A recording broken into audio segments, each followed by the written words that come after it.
All right, welcome everyone. We're Semblance of Sanity. I'm Caleb. I'm Jacob. And we're here for My Hero Academia. Episode 15. Of Season 2. Mm-hmm. Now, we're getting into it. The title for this one... Midoriya and Shigaraki. So, that means we're probably going to be getting a lot of Todoroki and a lot of Bakugo. But yeah, the mirroring of these two characters having essentially a little bit of training to spur on their growth, is good. But if they really just have this be that episode where they go into it in depth, oh boy, that could be good. They've had some similarities with Airbender, you know, and one of the best similarities or things that Airbender did was in the storm, likening Zuko to Aang. Yeah. So if they do that with someone even more like just a bad guy than Zuko, that would be very cool. Oh, he's bad guy. Yeah. But the aspect that I would like to see with Shigaraki and Deku being brought together is this wild card now into the mix, which is Stain. Yes. And Stain essentially looking like he's about to fight Kurogiri and Shigaraki. Right. Is really odd because he uses swords. How is he gonna fight portals? Well, and also even if he was just fighting Shigaraki, if just say Kurogiri wasn't able to fight him, he'd either break his swords or he'd be slicing open Shigaraki. I'm really curious to see how that goes. But if Stain gets involved with Deku's story, I would like to see, which it almost has to happen. But I mean, the aspect of having them basically end up spurring each other on would be even better, because I could see him seeing Deku as actually being a good hero, a true hero. Yes, right. And maybe they could actually have a conversation. And Deku's still a kid, so he's kind of naive, but maybe even his naivete would influence Stain to some extent. But it would be more of Stain influencing because Deku, of course. no, but I could totally see that happening, because Stain's biggest problem with the hero world is that he sees it as being corrupt, right? Right. And one of the, general ideas about people the younger they are is that they're innocent, right? They haven't been exposed to all that stuff at least. Right, exactly. So that could be that something could influence that is a plus for, really cool. for Deku. Yeah, but Midoriya and Shigaraki. Let's get into it.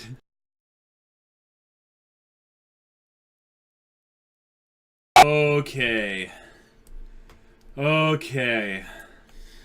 right. So, I was expecting way more training, but no, here we go. I was too, but... Here we go. Training will have to wait. Okay. Stain's making a move. Shigaraki's making a move. This guy that All Might apparently knows is making a move. This is tying in with our theory of potentially it being someone that is connected to, his predecessor or is a predecessor. Oh, boy. But, okay. No, there's so much this episode. Oh, my gosh. They ended it with Stain having a sword pointed at Iida's throat and saying, "Die." Now, I hope they don't kill Iida. If they did, that would be ridiculous.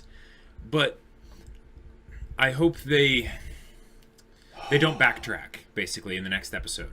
Because they have it at a really good point here, even though we hate that Iida's in danger like this. Mm-hmm. This is where the story can get really good. This is where the story can get really good. Mm-hmm. So, even if they don't kill Iida, because, I don't necessarily want them to kill Iida. Right. He's my favorite character, by the way, guys. Yeah.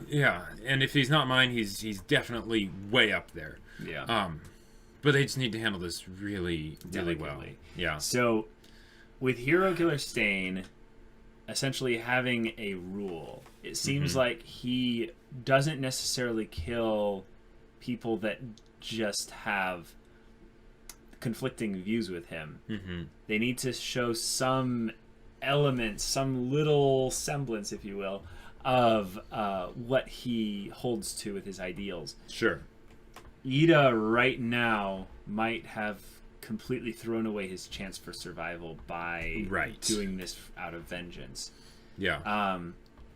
I am hoping, though, that since his power is some kind of paralysis-based cutting whatever, he will paralyze Iida. Sure. And try to Yes. like talk him out of it. Yeah. Okay. That could be a thing that happens. Here's my thought: is that Iida poses no threat to him, like at none. all. The armor maybe just will stop some of the cuts from happening, Right, which could be a big deal. which could actually be a very big deal. Yeah. Yeah. But what we need right now is Deku to basically come and save Iida, like ASAP. Right. Like because Deku and Iida are on that convergence course, Yes. very obviously put by the train going through hell, so he sees the Nomus and everything.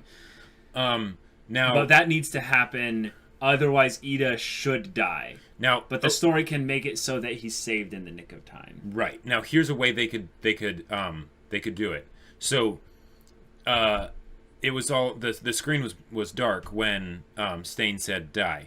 He could have been talking about the other hero that he had pinned to the wall because he hadn't killed him yet. Yeah, not really. I don't think so. I mean, he could. It's dramatic tension Yeah. building, yes, and it could be used as misdirection. It would just be kind of lame for them to basically... Yeah, because it would be backtracking on, It would be on what they backtracking, built up to.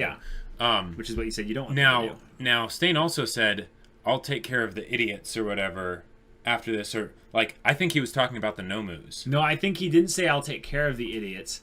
I think he said the idiots have come out. Basically saying Right. the Nomus, Shigaraki, and all them, Yeah.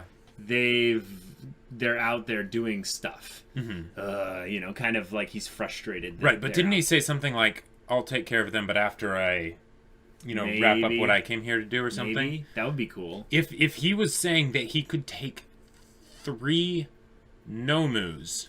If he can just paralyze something with like a cut, That's insanely strong because is. all he has to do is nick them. right. Although I'm not sure if that's exactly what it is because it seemed to stop Kurogiri, but it didn't stop Shigaraki. Well, it didn't stop Shigaraki, but we don't know necessarily like why Shigaraki started to move and when he did start to move. Yeah. And one of the things that I'm liking about this quirk system is that there's all kinds of limits that they put onto it. Yes. So And it, Stain yeah. obviously has some limits. Right. So it could be something where like maybe he can only have one target be paralyzed at a time, or there's Sure. a time limit. I would say that actually it's probably a combination of those two, that he can paralyze one person for like a minute, but if he needs to paralyze 2 people, it goes for only 30 seconds. Right.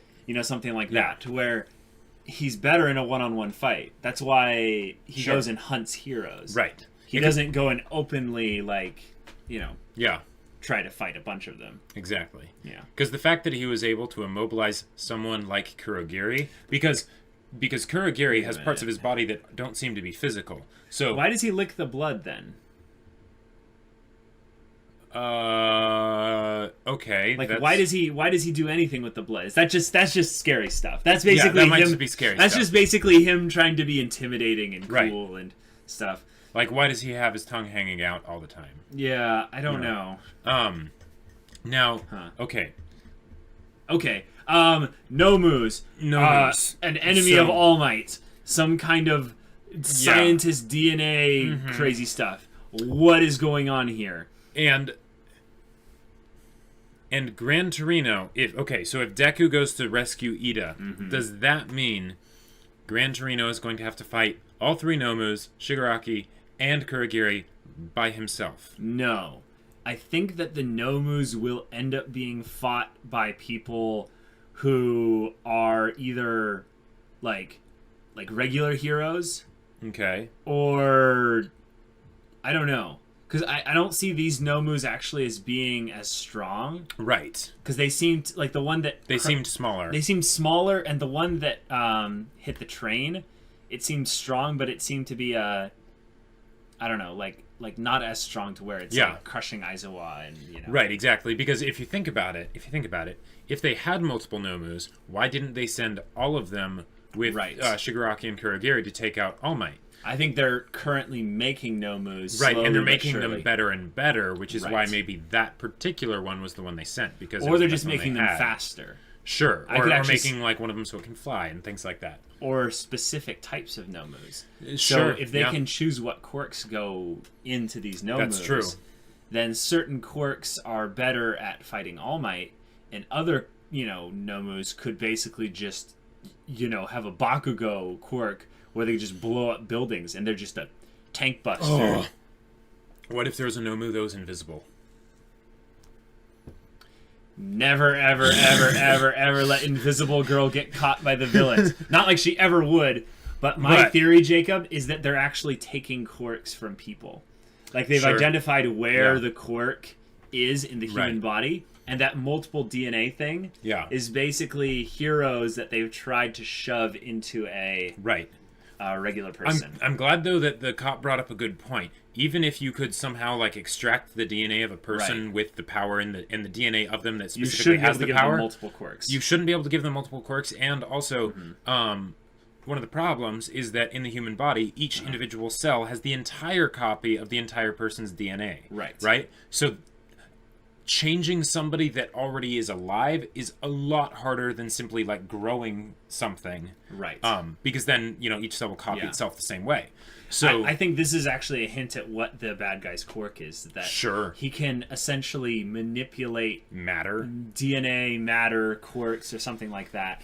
And it's some combination of the two. Maybe with the scientist. Maybe the scientist is the one that does the grafting. Understands like what needs to be done, and then he's the one that actually does it. He's some sort of like Dr. Manhattan. Well, that would be cool because I want the villain to be really intelligent. And I think it would be cool to have him just be a really twisted scientist that maybe was like a previous holder of One for All. Like, and maybe he's just like, like he saw, I don't know. Who knows? I don't know. Maybe like I get the feeling that someone who's got this type of a story might be a little bit simplified in that they are putting out vengeance against All Might and stuff. But the fact that he's trying to groom potentially a Shigaraki type character, it makes me feel like he wants to in some way pass something on to Shigaraki. That will be that he needs to prove himself to be worthy of, like All Might's passing on One for All. And one of the things that makes me think of this is the idea that if he can, with the scientist, create these Nomus, what if the idea is that they're trying to avoid the Nomu problem to where they're just dumb beasts and basically make a Siler, like create someone that can hold multiple quirks, have all of that power, and not go dumb and actually be someone that would be like a god on this world or something. And he's passing it on maybe to Shigaraki because maybe like All Might, he doesn't have long for this world or something like that. I could see that. Like that would be a way that they could actually transition villains later in the future. If they have this guy, he's like, he's a big villain, but it's actually more of like he's creating villains. Like he's the villain that makes more viillans. You know? Gift that keeps on giving. Now, so they're setting up this whole big crazy fight thing. It's gonna go down. It's gonna be crazy. Do you think Gran Torino's gonna die? No. No.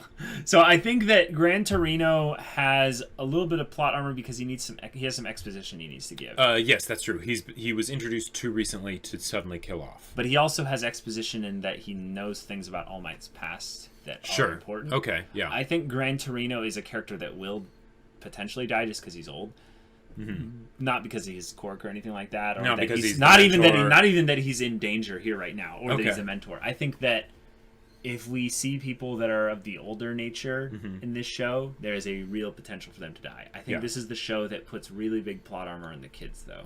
So because it is that whole passing off the torch kind of thing. So Gran Torino could die here, but I feel like he's the type of character that he could just avoid Stain. If Stain is a melee person, Gran Torino's not going to get fretted by him. But if Gran Torino fights some of the Nomus, he might not be effective enough. We might have to call in All Might. Well, okay, and here's another question. So, if this is clearly like as soon as they show up, it's a big deal, right? Building exploded or whatever. How that happened, who knows? So, do you think we'll get any of the other characters coming in to help that are like nearby? Yes, that would be cool to show more pro heroes. Like maybe some of the kids join.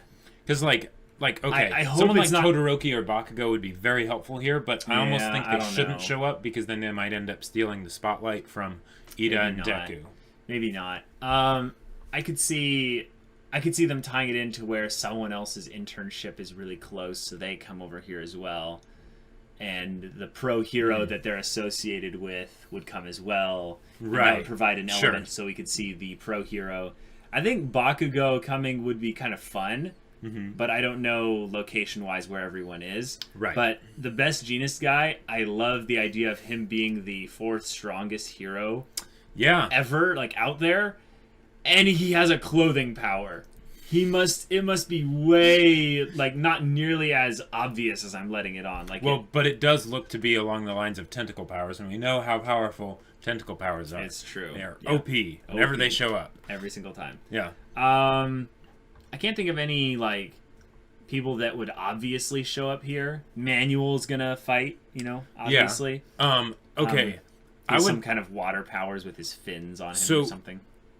The reunion of, like, maybe Shigaraki and Deku, like, that could be really good, but the one that I'm actually most looking forward to is Kurogiri with any of the other people from USJ.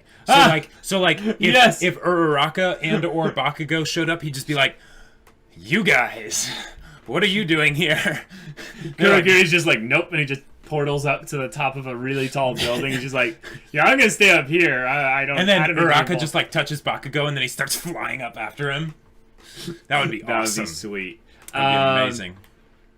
I feel like All Might will get called in here eventually. Yeah. Like, they'll be like, "We can't handle this," and they have, like, an All Might beacon that, like if enough heroes press it, like, it will call in a tactical nuke, basically. Yeah. And then suddenly, like, All Might's like, "Oh, it's time to go." Yep. And he gets in a rocket. No, he just jumps. Oh, sure. Well, I mean, they were going on the bullet train, so, like, how far away do you think they might be? True. Like, that's a good point. I don't know. So maybe it will be just specific people that are nearby. Yeah. And if this is a place that hasn't had high crime rates, in particular, this could be a situation where the bad guys win. The bad guys could win. Yeah. Yeah. There would be it would be really tough to pull off, but you could have basically Iida end up getting paralyzed, wounded. Sure. Not, like, paralyzed, like, forever, but whatever with his quirk. Right. Stain's quirk is, and they have to run away from Stain. And if you think about it, okay, in this battle, the three main characters that we have introduced that are present and accounted for. Iida, Gran Torino, and Deku. Those all have speed. All have speed. Yeah, that's a good point. So if they needed to run away, they could. I mean, could. Kurogiri can teleport, but... Yeah. They'd have to abandon the poor hero native there. I get the feeling he's already dead. I don't think he is. I don't think he is. He's not going to survive. Let's just say. Like, this show has not killed anyone on screen yet. I just want to point that out. Is that right? Mm-hmm.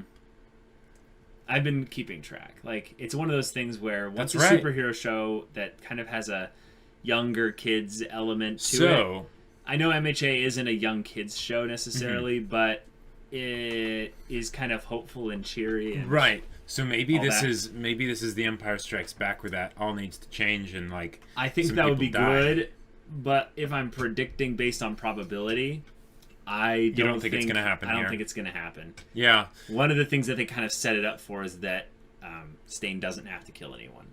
He doesn't feel like he has to kill someone unless they're... Yep.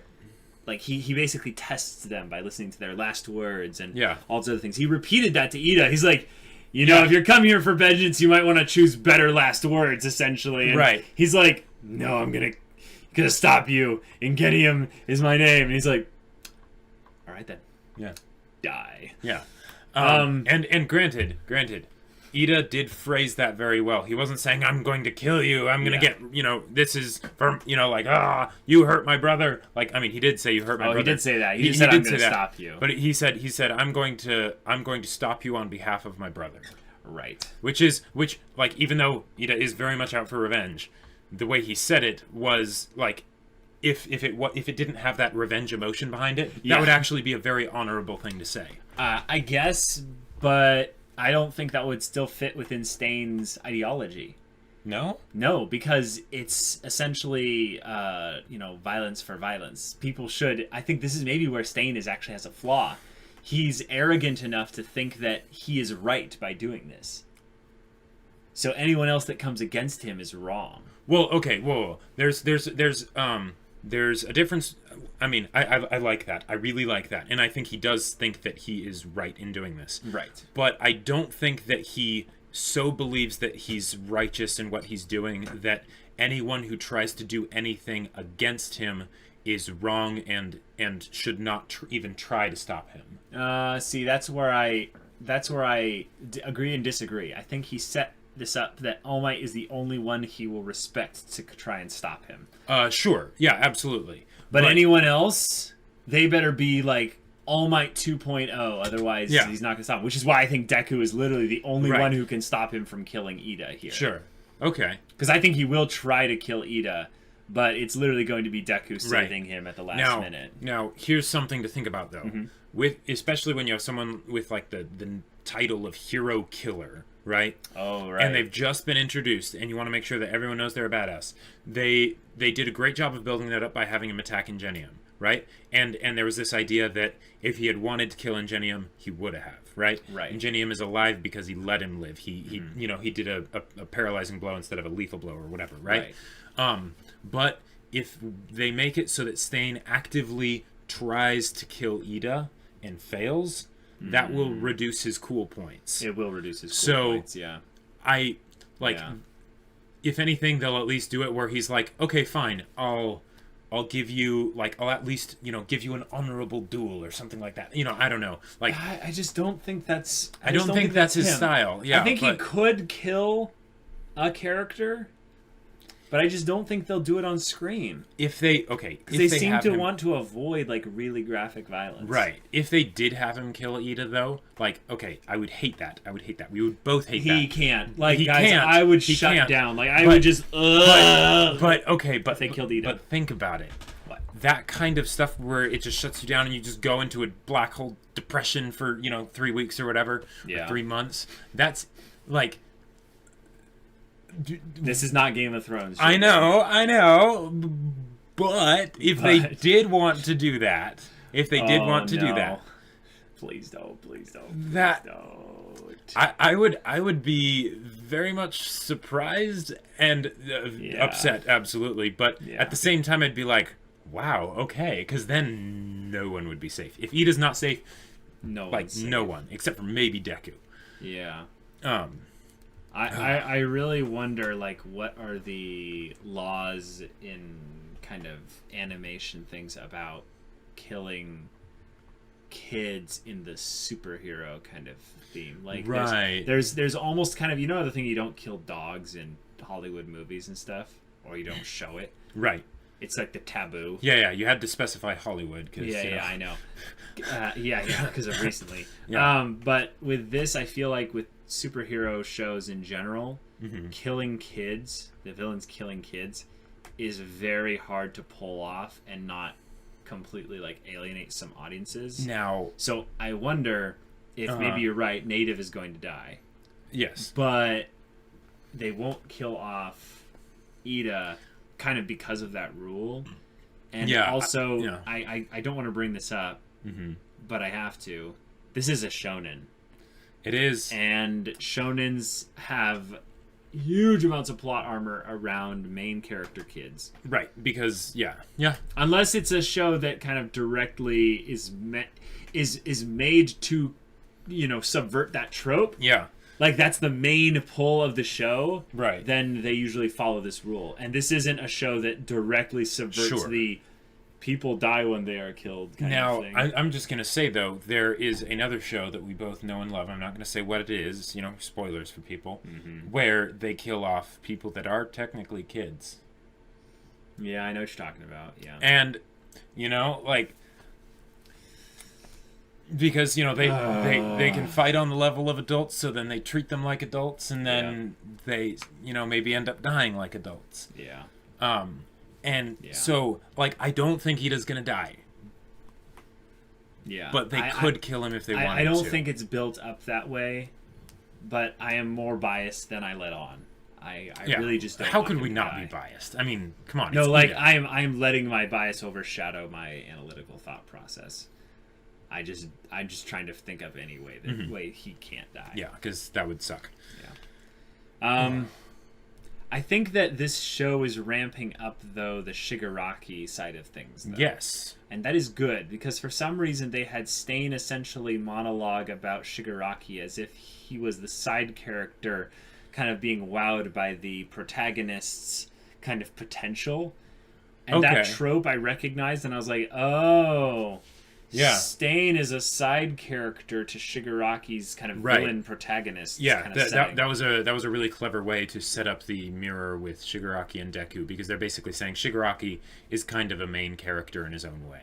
He is the villain's main character. Right, he is the villain main's character. Yeah, they basically just said that. They said that there. But by doing that and Stain acknowledging it, it's basically reaffirming my theory that Stain is not going to be a huge character. He's going to be an important character, but he's not going to be a main character. And it's reinforcing the idea that Shigaraki is going to stick around for quite a while. Yeah, I would like Stain to not die. Like, please let Stain have live. him not die. As long as he just either gets away or gets captured but isn't killed, awesome. Yeah. The problem, though, is I don't know how this society deals with mass murderers. Yeah.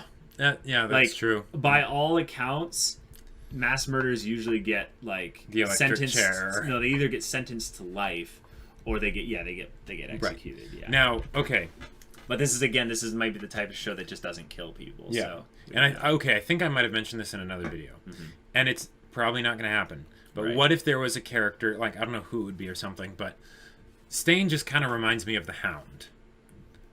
Like a part of him just kind of reminds me of the Hound. Okay. And if they did that and they had him survive, what if there was a point where him and another character were basically going around together, and that was the way they kept Stain. That sounds like the Joker and like Harley Quinn, basically. Sure, I don't know. I mean, I don't know that much about comics and stuff, but like that could be a way that they basically keep Stain in the story without him breaking the plot. Because they've built him up so much that they can't have him be around all these important events. Otherwise, he kind of steals the spotlight. Yeah, I think his introduction to the story is more about his message than his character himself. Right. That's why we haven't gotten a random backstory yet. Yes. Which we might, though, in like the next 2 episodes. Potentially, yeah. We probably could. I want to keep harping on what we learned about this nemesis of All Might's. Yeah. The fact that they're All Might's nemesis and All Might knows they're alive, but it's like they've started moving again. It's like... That basically means that they're probably the person that wounded him, right? No. Because I always thought that the whole toxic chainsaw thing was pretty BS. Well, no. They actually... someone clarified this in the comments. They were saying that Deku was like, oh, that was around the time you fought Toxic Chainsaw? And he's like, you're well informed, but no, that punk couldn't have hurt me. No, this fight was that kept punk secret. Couldn't have beat me. No, just because they say that, Jacob, yeah. Okay. Well, to an extent, I can see how maybe that person in the comments is trying to lead you, and you maybe noticed it or maybe you didn't. Okay. But that seems like a leading comment. That's someone who's trying to give you as much information as they can without actually spoiling. Okay, well, that was what I remember from the first episode or the second episode? I don't know. And I saw that more as a confirmation. But so assuming that I'm right about that it wasn't Toxic Chainsaw, because we know that it would just wasn't be stupid. Toxic Chainsaw. Exactly. Yeah. So I already knew that. Right. Yeah. So there's the issue that with All Might, he's so like overwhelmingly powerful, right? Mm-hmm. How could he actually really have a nemesis? It would either have to be someone that's behind the scenes. Mm-hmm. Or, I think that's all it is. Okay. Sure. Or what? Well, I was going to say either behind the scenes, someone that he can't bring himself to stop because he has some close connection with them. Sure. Or it's someone that is on par with him strength-wise. And if there was something like that, that could have been the person that wounded him, and that basically he went to stop them, but he actually wasn't able to stop them. I think it might be a thing of where he stopped them. Okay. At one point. At a great cost, At a great cost, maybe the wound. And I don't think it's necessarily that he got the wound from a specific villain in particular. It's that he was fighting, and that was just a result of one of the one of the things that happened during their fight. Okay.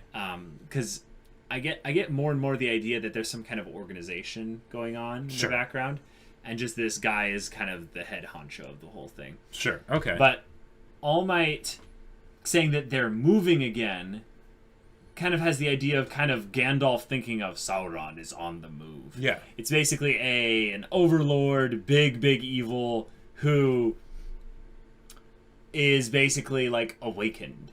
And when I think of how All Might would have had to stop this this villain prior, is they would have had to use some kind of way that wouldn't kill him, so that All Might knows he's still alive. Right. Maybe done some way to break them psychologically to where they are actually unwilling to go on any further, and All Might basically lets them go out of pity. Okay. Or they're already captured. And here's the crazy thought. They're actually like manipulating the whole thing that they can do from within their from within their cell. From within their cell. Yeah, exactly. Okay. One of the other possibilities is that if they just had somebody that could hide them, like Kurogiri, just boom, teleport away. Well, yeah. And suddenly you We can't already find have them. Kurogiri to do Exactly. My thought is that actually what the thing was is that recently Kurogiri found him in Sure. his cell or what have you, portaled him out, Okay. and now they think he's still in there, but he's not. Okay. Like, you know, if you have a problem that big, you bury it 100 feet underground and you kind of forget about it. Sure. That's kind of the trope of this whole thing. But if you forget about it, how do you go in and check back every once in a while to make sure he's still there? That's why you make sure to cut the head off, put it on a stake, keep it in a glass box, and keep it on your nightstand so that, you know, you can always There's tell. no way the villain can come back. Yeah. But if this is the case, then All Might will probably go to the people that know about this bad guy and be All like... Might could go on an investigation. That would be really cool. Would be And he pretty could sweet. go in and look into, say, like, okay, is this person making their moves? And they're like, no, of course not. You haven't fought this person for, 20 years or so. And it's Right. like, no. Let me see their This is their the prison examples cell. of their, presence. And Yeah. and then, Right. he's gone, Yeah. He's moving again. And Someone then, dropped a feather into his cage. Well, the idea is that Tai Lung, that's a good reference. That all the pro heroes could assemble and basically say, okay, now we need to stop this. Let's take this seriously. Okay. Because Nomus, multiple, have attacked Host Yep. City. And we can't let him make more at the very least. Right. The one problem I could see with this whole thing is that if this person is individually strong and All Might feels threatened by them, it might actually be that this person could never beat All Might at his prime. It's that now that All Might is weak, he's starting to move again. Kind of why he sent Shigaraki to assassinate him with a Nomu specifically designed to kill All Might. He's like, that person told me that he was weak, but he lied. Sure. He's not weak. Yeah, okay. All Might's still strong. All right. So this person knows about One for All. Yeah. That's maybe a big hint, is that this is someone that at the very least might be connected to a predecessor or actually be a predecessor. Right. That would explain why they would know how weak or strong All Might is. Works and stuff. Yeah. But that means they almost exactly know that Deku has One for All. Doesn't it? Yeah, that's probably true. Or at the very least that it's been passed on again. They know that it's been passed on again, and they're probably looking for the person. But when Shigaraki was like, there was this one kid who, hit me as hard as All Might or something. Yeah. And the guy in the speaker was like, really? Yeah. Like, oh, tell me, like kind of a tell me more. Yeah. Now Shigaraki carries his photo around. He knows. Yes. He knows. Yeah. I think, if anything, Shigaraki might boy. not know how All Might's power works because the big bad doesn't trust him with knowing that knowledge. Yeah. But he's saying, like, this is All Might's disciple, his apprentice. Right. Yeah, his Padawan learner. I almost go kill him. I almost see Shigaraki as like the Azula, and then there's this Fire Lord looming in the background that we don't see the face of, right? Yeah. And the Fire Lord is always worried that his protege may end up turning against him. Right. He keeps him at a distance. Right. And he doesn't need to be there really because he's got Kurogiri. Exactly. Could make him be there if he wanted to. Yeah. Though he has to be strong enough to actually combat Shigaraki then. That actually makes a lot of sense. Right. So, however strong Shigaraki is, This guy is at least a little bit stronger. Right. Probably more like twice as strong. Right. Or as like a top end, maybe. But then that puts him around the level of a really good Nomu. like, well, you know. Well, but there's also the idea that they've been doing where certain people are better against certain quirks and stuff like that. If he which has I'm some so kind happy of, they're doing. Yeah, if he has some kind of non-combat quirk that's really high intelligence, really gives him the power to manipulate matter in a specific way, with some limits, of course. Then Shigaraki would be toast against him. Doesn't really matter what he tries to do. Potentially, but it would be a thing where, you know, anyone with a gun could just come up and, you know, kill this guy. So he doesn't want to be, you know, seen by the public. Or like that. Yeah, this kind of also reminds me a little bit of Father from Full Metal Alchemist Brotherhood, just like we were thinking. It's someone who's gathering all the homunculus, moving all the pieces like a chessboard around. Yeah. Is someone that's a nemesis of one of the protagonists, you know, Hohenheim. Yep. And that whole thing. So this could really go into some cool places. Oh yeah. But Dark Iida, man. Dark Iida. It hurts. It hurts so good. Wow. Oh, please don't kill him. Please don't kill him. Watch, they'll kill him like his Deku watches. Wow. Okay, guys. Yeah, this was something. We're kind of hurting internally, but if you want to see the next episode, go check out the link in the description below for our Patreon and get on early access, and maybe also our Discord, and you can chat with us about anime and MHA and all that. And we'd love to see you there. But until next time, Resemblance to Sanity. I'm Caleb. I'm Jacob. And we'll see you all next time.